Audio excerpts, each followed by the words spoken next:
Hello and welcome to 5 Minute Reworks, the Paladin series where I try to rework a champion in under 5 minutes. Today's rework is Skye the Twilight Assassin. Skye is considered one of the worst flanks in the game, with little ranked viability. Why is this?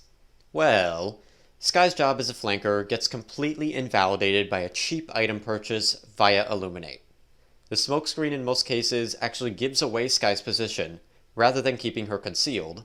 She has no mobility in her kit without cards, the wrist crossbow suffers extremely from damage falloff, and she's made of silicone. Okay, we can't fix that last one. Time for some Botox. For this rework, Skye will remain in the flank class. Her HP, poison bolts, and ultimate will not be touched. Starting with a simple, but arguably the most drastic change.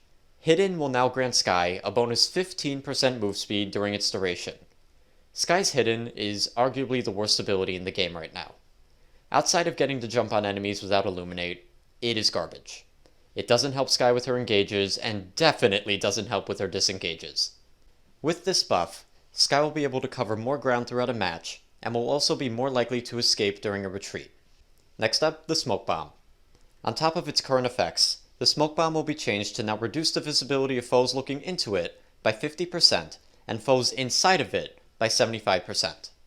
The smoke's effects can be reduced by enemy resilience, and Skye's allies will not be affected by smoke. One more time with visuals. If you're an enemy outside the bomb looking in, the smoke will reduce your visibility by 50%. If you're standing in the bomb directly, the smoke will reduce your visibility by 75%.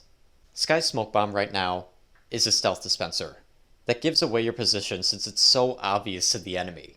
Ultimately, it suffers from the same problems that Hidden has. Originally, I wanted to give Skye her old Smoke Bomb back, but Octavia kinda stole it.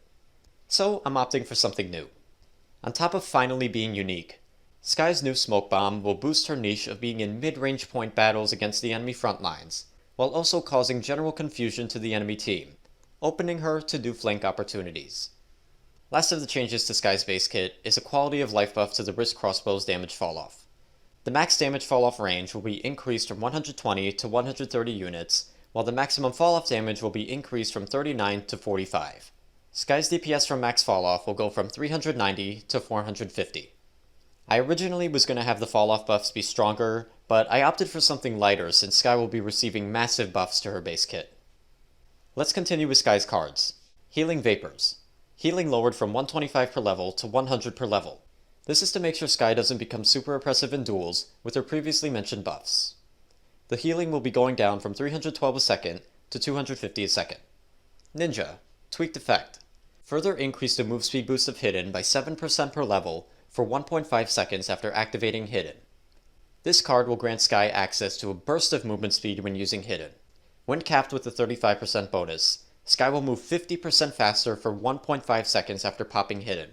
I believe this card will be a nice stealth buff to the Preparation talent, since Skye will be able to proc this card multiple times. Spectre. Tweaked effect. Generate 4% of your max ammo every 2.5 seconds while inside the smokescreen. For a solo Skye, the current card is okay. But for a Smoke and Dagger Skye with Smoke Bomb resets, this card is garbage. It scales unevenly amongst allies, and its weird 4-second internal timer means that at most it will proc once. Changing the card to be percent-based will aid all of Skye's teammates, and the internal timer of 2.5 seconds means that the card will proc twice for every smokescreen. Slip Away. New effect. Gain 50 health per level.